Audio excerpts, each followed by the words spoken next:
नमस्कार, जय हिंद, जय श्री राम दोस्तों। शिवम चौधरी ऑफिशियल में आप सबका स्वागत है। आगे बढ़ने से पहले आप सबसे रिक्वेस्ट है, वीडियो को लाइक कीजिए, चैनल को सब्सक्राइब कीजिए और शेयर करना मत भूलिएगा। अंतरराष्ट्रीय स्तर पर जियोपॉलिटिक्स का रथ और उसका पहिया बहुत धीरे धीरे घूमता है, क्योंकि वहां तैयारी दशकों और सदियों की होती है। लेकिन डोनाल्ड ट्रंप के आने के बाद ना, जो काम दशकों में होता था वो अब महीनों में होने लगा है।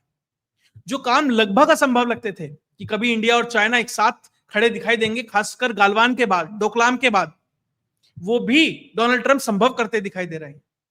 जो भारत अपने इंटरेस्ट को डाइवर्सिफाई करने के लिए रशिया के साथ साथ वेस्ट के साथ अलाइन होने के लिए तैयार था, वो भी उन्होंने एक तरीके से रिवर्स कर दिया है। और जो आरआईसी मृत मान लिया गया था, रशिया इंडिया चाइना का जो ट्रायड है, उसमें वापस से सांस आती दिखाई दे रही है। और ब्रिक्स, जिसके बारे में ना कोई अध्यक्ष है, ना कोई उसका हेडक्वार्टर है, ना मिशन है, ना विजन है, कुछ भी नहीं था, वापस से वो भी वेंटिलेटर से खड़ा होता दिखाई दे रहा है, और सब डोनाल्ड ट्रंप की वजह से। और घटनाक्रम इतनी तेजी से बदल रहे हैं। आपने कभी दिल्ली मेट्रो में अगर सफर किया होगा, आप देखते होंगे एक स्टेशन पे हर 2-2 मिनट में एक ट्रेन आती है जाती है, और पूरा दिन ये दौड़ लगा रहता है। कुछ ऐसा ही हो गया है, खासकर एशिया के अंदर, कि चाइना का विदेश मंत्री भारत आएगा, भारत का रशिया जाएगा, इधर का एनएसए उधर जाएगा, उधर का एनएसए इधर जाएगा, पुतिन भारत आएगा, मोदी चाइना जाएंगे। तो यही चल रहा है, और अब तो ट्रैक रखना भी मुश्किल हो गया है। और ये शुरुआत कहां से होती है? शुरुआत होती है जब यूक्रेन का संघर्ष होता है ना, फरवरी में वो शुरू होता है, दिसंबर में पुतिन भारत आते हैं। वो एक दिन के लिए भी नहीं आते, कुछ घंटों के लिए आते हैं। और निश्चित तौर पर भारत के साथ कुछ तो ऐसा अश्योरेंस हुआ दोनों तरफ से कि पुतिन उस संघर्ष में जाते हैं, और उसके बाद जो अपेक्षा लगाई जा रही थी कि अंतरराष्ट्रीय स्तर पर जो तेल के दाम है वो बेतहाशा बढ़ जाएंगे, वो बहुत हद तक कंट्रोल हुआ, भारत ने किया। और अब देखिए फिर ट्रंप आने के बाद किस तरीके से भारत के ऊपर सैंक्शंस लगा रहा है, और जिस तरीके से भारत के ऊपर सैंक्शंस लग रहे हैं। ट्रेड टॉक फेल हो गई है, 25 तारीख को उनका डेलीगेशन आना था, अब नहीं आ रहा है। तो अब यह माना जा रहा है कि 27 तारीख से 25% का जो टैरिफ है वो लग जाएगा। तो उन सब चीजों को देखते हुए बहुत कुछ बैकग्राउंड में चल रहा है। और ध्यान दीजिएगा, अमेरिका की तरफ से एक बहुत महत्वपूर्ण बयान आया। जयशंकर और वांग यी पे बात करने से पहले मैं एक उसके ऊपर थोड़ा ध्यान दूंगा। जो वहां की प्रेस सेक्रेटरी है, कैरोलिना लेविट, वो बोल रही थी। उन्होंने क्या कहा? उन्होंने कहा कि अगर भारत रशिया का तेल खरीदना बंद नहीं करता है, उस वॉर को फंड करना बंद नहीं करता है, चाइना के लिए वो ऐसा इस्तेमाल नहीं करते, क्योंकि सबको पता है रेयर अर्थ मैग्नेट और ये सब बंद कर देगा वो। उन्होंने कहा भारत के ऊपर सैंक्शंस लगेंगे। उन्होंने ये नहीं कहा टैरिफ लगेंगे, सैंक्शंस लगेंगे, क्योंकि अंदर बात हुई होगी। अब कई बार क्या होता है ना, आप बोलते बोलते, बोला आप झूठ भी बोलना चाहते हैं लेकिन बोल नहीं पाते। तो अंदर जब बात हुई होगी, स्कॉट बेसेंट होंगे, पीटर नेवारो होंगे, ट्रंप होंगे, सब बात कर रहे होंगे अंदर। अब बात टैरिफ से बढ़कर सैंक्शंस की तरफ बढ़ रही है, वो उनके मुंह से निकल गया। जो व्हाइट हाउस है, उसके जो ट्रेड एडवाइजर है, क्या कह रहे हैं भारत को? कि भारत यूएस के जो डॉलर्स है वो इस्तेमाल नहीं कर सकता है तेल खरीदने के लिए। साहब, हम भीख मांग के नहीं लाए पाकिस्तान की तरह। हम तुम्हारे यहां कटोरा लेके नहीं जाते कि 250 रुपए की प्लेट खा के और फिर ये कहें कि साहब इतने बिलियन डॉलर दे दो, या आईएमएफ से कह दो। वो कमाए हैं पैसे, आपको एक्सपोर्ट किया, सामान बेचा, सर्विस दी, वहां से पैसा आया। अब वो पैसा हमारा है, होगा उसमें तुम्हारे राष्ट्रपति का फोटो, लेकिन अब वो भारत का पैसा है, भारत उसे किसी भी तरीके से इस्तेमाल कर सकता है। और रशियन ऑयल खरीदने में ज्यादा वो डॉलर इस्तेमाल करता भी नहीं है। तो अमेरिका जिस तरीके से दबाव बना रहा है, अब उसे न्यूट्रलाइज करना है, तो उसके लिए रशिया और चाइना दोनों रेड कारपेट बिछा के भारत के लिए खड़े हैं कि साहब हम मदद करेंगे। अब देखिए कैसे मदद करेंगे। चाइना का विदेश मंत्री वांग यी, जो पॉलिट ब्यूरो का भी मेंबर है और विदेश मामले का देखता है, भारत आता है। बहुत सारी डेवलपमेंट होती है यहां पर। वो भारत आता है क्योंकि देखिए, भारत के ऊपर सैंक्शंस लग रहे हैं, भारत के ऊपर टैरिफ लग रहा है। भारत को जाना चाहिए था चाइना के पास कि हमें बचाओ, हमारा व्यापार खत्म हो रहा है, हम ट्रेड सरप्लस में, इतने बिलियन डॉलर का नुकसान हो जाएगा। नहीं, हम नहीं गए, चाइना आया, वांग ही भारत आता है। और यहां आकर क्या क्या बात होती है? बात होती है कि साहब हम म्यूचुअल कॉपरेशन से आगे बढ़ेंगे। और भारत ने नहीं, चाइना ने शब्द यूज किया कि अमेरिका एक इंटरनेशनल बुली की तरह व्यवहार कर रहा है, और भारत को अश्योरेंस देता है कि भैया ऐसा है, ब्रह्मपुत्र पे हम डैम बना रहे हैं, उसमें से कितना पानी कब आएगा, क्या आएगा, उसके ऊपर हम आपको डिटेल अपडेट देते रहेंगे। ऐसा नहीं होगा। अभी तक क्या होता है कि चाइना के साथ, चाइना के ऊपर कितना पानी है, कितनी बारिश है, बाढ़ आएगी, सूखा होगा, वो इंफॉर्मेशन नहीं देते। वो तैयार हैं कि हम इंफॉर्मेशन देने के लिए भी तैयार हैं। उसके बाद वो ये कहते हैं कि भैया जो ये डायरेक्ट फ्लाइट है ना, हम ये शुरू कर लेते हैं। मतलब धीरे धीरे धीरे धीरे चाइना को भी भारत के लिए खोलने के लिए वो तैयार है। उसके बाद एक बहुत महत्वपूर्ण चीज कही वांगी ने, हम जीरो टैरिफ ट्रेड के लिए भी तैयार हैं। भारत अभी इसके लिए तैयार नहीं हुआ है, अभी इस पे बातचीत चल रही है, इस पे डेलिब्रेशन है, बहुत कुछ है। अगर जीरो टैरिफ ट्रेड होगा तो वो दोनों तरफ से होगा, भारत को भी नुकसान हो सकता है उस चीज का। एक तरीके से बेट भी है उनकी तरफ से। खैर उसके लिए अभी हाँ नहीं हुई है, लेकिन भारत उसके लिए ध्यान दिए हुए है, समझ रहा है कि क्या चीज हो सकती है, क्या निटिग्रिटी है, क्या चाइना देना चाह रहा है, क्या अपेक्षा में लेना, वो चीजें हैं। लेकिन जो भी है, चाइना की तरफ से सहयोग आ रहा है। उसके बाद बहुत महत्वपूर्ण, चाइना ने सैंक्शंस लगाए हुए थे भारत के ऊपर कि रेयर अर्थ एलिमेंट्स जो हैं वो भारत को नहीं देंगे, क्योंकि उन्हें ये लगता था कि भारत अपने यहां लेता है, उसकी पैकेजिंग वैकेजिंग चेंज करी और अमेरिका को भेज देता है। जैसे रशियन क्रूड ऑयल आता है, भारत रिफाइन करता है और रिफाइंड जो प्रोडक्ट है वो दूसरे देश में भेज देता है। तो चाइना को भी ये डर था, तो उसने कहा कि नहीं नहीं, जो ये बैन है हम आप पे हटा देते हैं, कोई दिक्कत नहीं, हम देने के लिए तैयार। उसके अलावा फर्टिलाइजर, बहुत महत्वपूर्ण फर्टिलाइजर्स हैं जो चाइना से आते हैं, उसके आयात पे निर्यात पे बैन लगाया हुआ था, वो खत्म हो गया है। बोरिंग मशीन है, वो नहीं दे रहा था, बड़े बड़े टनल बनाने हैं, प्रोजेक्ट चलते हैं, वो भी देने के लिए तैयार है। उसके बाद उसने, देखिए जब आप 5-7 चीजें देते हैं ना, तो उसमें से एक अपनी फंसाने की कोशिश करते हैं। तो उन्होंने कहा आप ऐसा करो, ताइवान पे अपना रुख स्पष्ट कर दो। भारत ने कहा कि भारत का ताइवान पे रुख स्पष्ट है कि ठीक है वो चाइना का पार्ट है, लेकिन हमारे इंडिविजुअल तौर पर उनके साथ संबंध, cultural tie, economic tie, political tie हैं और बने रहेंगे। भारत अपने स्टैंड से डिगेगा नहीं। तुमने सैंक्शन हटा लिया, बहुत अच्छा है, ब्रह्मपुत्र नदी का जानकारी दोगे, बहुत अच्छा है। 3 नए ट्रेड रूट भारत के साथ खुल रहे हैं जमीनी तौर पर चाइना के, लिपुलेख, नाथुला और ये शिपकिला पास, ये 3 पास हैं। एक सिक्किम के पास पड़ता है, एक उत्तराखंड, एक हिमाचल, ये 3 हैं। यहां से भारत के साथ लैंड बॉर्डर खोलकर ट्रेड भी शुरू हो रहा है, सब कुछ है। लेकिन भैया ताइवान पे हमारा जो स्टैंड है ना, वो ऐसा ही रहेगा। उसके अलावा भारत ने एक चीज और स्पष्ट कर दी कि डबल गेम भी नहीं चलेगा कि भैया तुम भारत में आओ, अरे साहब ऐसा करते हैं, बिजनेस करते हैं, अमेरिका बुली है, हम तुम्हारे साथ हैं और तेल खरीदना चाहिए, तुम्हारे पूरा हक है, तुम रशिया से तेल खरीद सकते हो, भारत बहुत अच्छा है, सब कुछ चलेगा। ये शुगर कोटिंग आपकी हमने एक्सेप्ट कर ली। लेकिन जब भारत का ऑप सिंदूर चलता है और आप satellite footages, satellite access Pakistan को दे देते हो, वो एक्सेप्टेबल नहीं है। यह भी स्पष्ट किया जा रहा है कि डबल गेम मत खेलिए।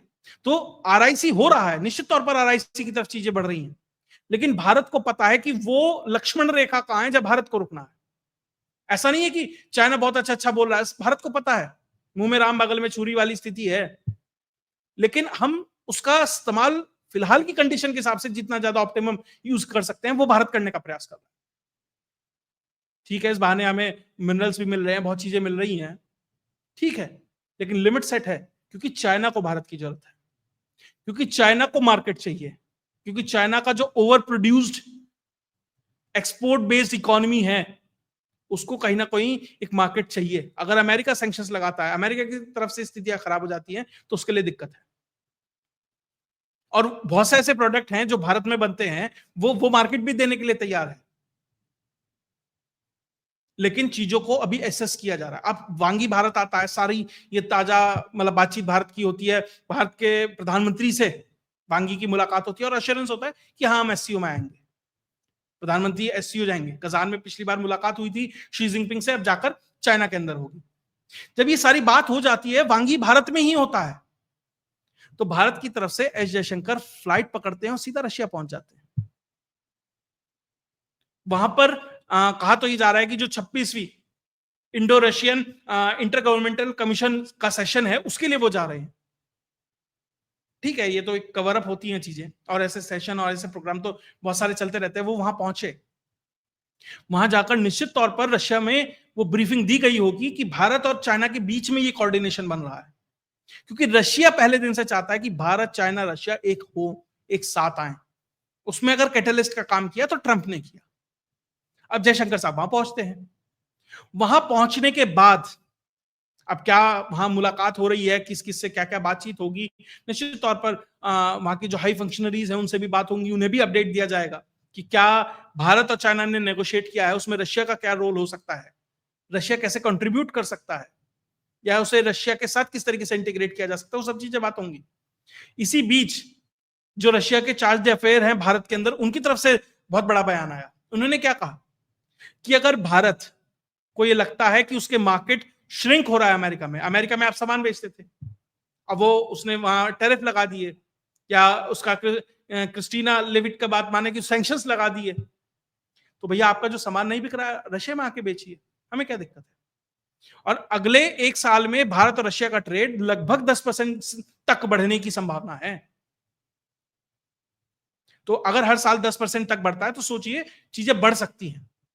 भारत को जो अब नेट नेट डेफिसिट है रशिया के साथ, क्योंकि वहां से तेल ज्यादा खरीदते हैं, अपना प्रोडक्ट कम बेचते हैं, अगर वो प्रोडक्ट बेचें तो वो एक तरीके से जो करेंसी एक्सचेंज होती है उसमें भी सहूलियत है, भारत के लिए भी नए मार्केट खुलेंगे। ऑलरेडी भारत ये एक तरीके से कैलकुलेट कर चुका है, अगर हमें यूएस से नुकसान है तो हम हर देश को जो प्रोडक्ट बेचते हैं, जो जो भी वहां बेचते हैं और वो नहीं बिकेगा, बाकी और देशों में भी बेचते होंगे, ऐसा तो नहीं अमेरिका को बेचते हैं सिर्फ। अगर सिर्फ हर देश में 1-1% का अपना ट्रेड बढ़ा दें तो वो जो हमें डेफिसिट हो रहा है वो ऑफसेट हो सकता है, और भारत वही कर रहा है, नए आयाम ढूंढ रहा है। रशिया बड़ा अच्छा मार्केट खुल सकता है भारत के लिए। अब जो सबसे बड़ी न्यूज आ रही है इस बीच में वो ये आई कि रशिया की तरफ से ये अश्योरेंस दिया गया कि साहब ऐसा है, 5% का एक्स्ट्रा डिस्काउंट ले लो तेल के ऊपर, आपके ऊपर टैरिफ लग रहा है और सस्ता देंगे तेल। इसका मतलब जो भारत को नुकसान होना था उसे रशिया से जो सस्ता तेल आएगा उससे हम बराबर कर सकते हैं। अब यही एक तरीके से जो डोनाल्ड ट्रंप है उसकी फ्रस्ट्रेशन की चरम सीमा है। अपने 50% लगा दिया टैरिफ, 100 रुपए का सामान 150 में बिकना है, अब तो वो वैसे भी नहीं बिकना है, अब उसे 150 की जगह उसे 500 कर दो, उसे 1000 कर दो, 10,000 कर दो, वो ऑलरेडी कॉम्पिटिटिव नहीं रहा। हाँ, इस बीच ये फायदा हो गया भारत को कि भैया अब जो तेल है 5% और सस्ता हो गया।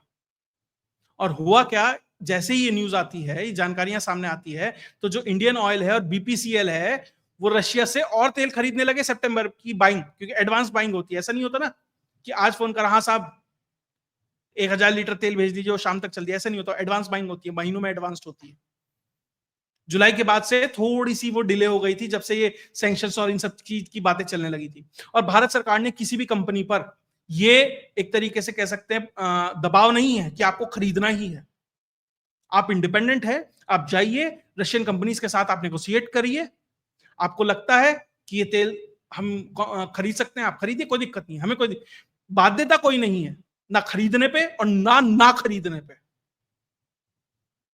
और रशिया ऑलरेडी सस्ता बेच, रिलायंस ऑलरेडी 10 साल का कॉन्ट्रैक्ट कर चुका है रशिया के साथ एडवांस में कि हम 10 साल तक इतना इतना इतना तेल आपसे खरीदेंगे। तो भारत अपनी एनर्जी सिक्योरिटी के लिए निश्चित तौर पर खड़ा है। अभी जब इंडिया, चाइना और रशिया करीब आते दिखाई देंगे, किस हद तक आएंगे वो तो समय बताएगा। पहले से करीब हैं, लेकिन क्या वो एक दोस्ती वाली दोस्ती हो जाएगी? नहीं, ये इंटरेस्ट बेस्ड दोस्ती है कि फिलहाल हमारा एक दुश्मन है जो तीनों के पीछे पड़ा है, तो चलिए एक हो जाते हैं। इसके बाद एनर्जी सिक्योरिटी को मेंटेन रखने के लिए रशिया से तो निश्चित तौर, देखिए रशिया जो हमें सस्ता तेल देता है उसमें सबसे बड़ी दिक्कत क्या है कि फ्रेट कॉस्ट बढ़ जाती है, इंश्योरेंस कॉस्ट बढ़ जाती है। पहले जो वो हमें शायद 6% के आसपास का हमें सस्ता देता था, वो 2-1% नेट नेट पड़ता था, 5% एक्स्ट्रा देगा तो वो और बढ़ जाएगा। अब इसमें अगर ईरान भी शामिल हो जाता है और जो एक एनर्जी सिक्योरिटी के लिए भारत की एक पाइपलाइन की बात चल रही है सेंट्रल एशिया से, अगर वो फलीभूत हो जाती है तो आप समझिए अमेरिका किस हद तक आइसोलेट हो जाएगा और किस हद तक जियोपॉलिटिक्स पूरी के पूरी एशिया में बदल सकती है। खैर इन सब चीजों पे जो भी डेवलपमेंट आएंगे, और हाँ इसके बाद वांगी पाकिस्तान भी गए हैं, तो चाइना यहां वादे तो बहुत अच्छे अच्छे करके गया, बातें बहुत अच्छी अच्छी करके गया, क्योंकि उसे पता है कि मुझे अपनी एससीओ की मीटिंग को अगर सफल करना है तो मोदी का पहुंचना बहुत जरूरी है। तो बहुत कुछ प्लेटर पे रख के गया है। लेकिन भारत ने यह भी ध्यान दीजिए, भारत इस चीज को भी नोट करता है कि यहां से आप डायरेक्ट पाकिस्तान गए। आप चाहते तो चाइना जाते, उसके बाद पाकिस्तान जाते, लेकिन डायरेक्ट पाकिस्तान गए हैं। इसलिए मैंने कहा कि ये इंटरेस्ट बेस्ड दोस्ती है, या दोस्ती कहें कि एक कोऑर्डिनेशन है, दोस्ती भी नहीं है, दोस्ती वाली दोस्ती नहीं है, कोऑर्डिनेशन बनाया हुआ है फॉर अ टाइम बीइंग, और उसी तरीके से अभी चीजें आगे बढ़ती दिखाई देंगी। तो जयशंकर का रशिया जाना, वांगी का भारत आना, और उधर से सैंक्शंस की बात करना, ये सब चीजें बहुत हद तक जुड़ी हुई हैं, और इनके आपको जो आउटकम्स है ना, जल्दी ही दिखाई भी देंगे, चीजें किस तरीके से निकल के आ रही है। तो 27 तारीख तक का इंतजार कीजिए। 27 को जैसे नए सैंक्शंस की घोषणा होती है। और भारत तो तब नहीं डरा भैया, भारत कब नहीं डरा, जब 1998 में आपने हमारे ऊपर सैंक्शंस लगाए। तब तो इतनी बड़ी इकॉनमी नहीं थी, आर्मी नहीं थी, स्थिति नहीं थी, ऐसा पॉलिटिकल क्लाउड नहीं था, ऐसी डिप्लोमेसी भी नहीं थी। तब भारत के लिए दिक्कत नहीं हुई। अब क्या दिक्कत होगी? दिक्कत होगी तो अमेरिका के लिए दिक्कत होगी। दिक्कत पता कहां हो रही है? दिक्कत ये हो रही है कि अमेरिकन यूनिवर्सिटीज में भारत की तरफ से 46% तक एडमिशन में गिरावट आ गई है। आपका चाइना से 26% कम लोग अमेरिकन यूनिवर्सिटीज में जा रहे हैं, कनाडा में जा रहे हैं कम। तो अभी तो नुकसान होना शुरू हुआ है, एक छोटा सा आया, मतलब बहुत मल्टीपल फ्रंट्स पे नुकसान है। तो ऐसा नहीं है भारत को भी है, भारत को भी है, लेकिन अमेरिका को भी बड़ा नुकसान होने जा रहा है। तो अब ये किस तरीके से रोल आउट होगा, किस तरीके से चीजें आगे, ये डेवलपमेंट आगे किस तरीके से बढ़ता है, जो भी इसमें घटनाएं घटित होंगी उसके ऊपर एनालिसिस लेके आते रहेंगे। अगर आपको ये वीडियो विश्लेषण अच्छा लगा तो वीडियो को लाइक कीजिए, चैनल को सब्सक्राइब कीजिए और शेयर करना मत भूलिएगा। जय हिंद, जय भारत।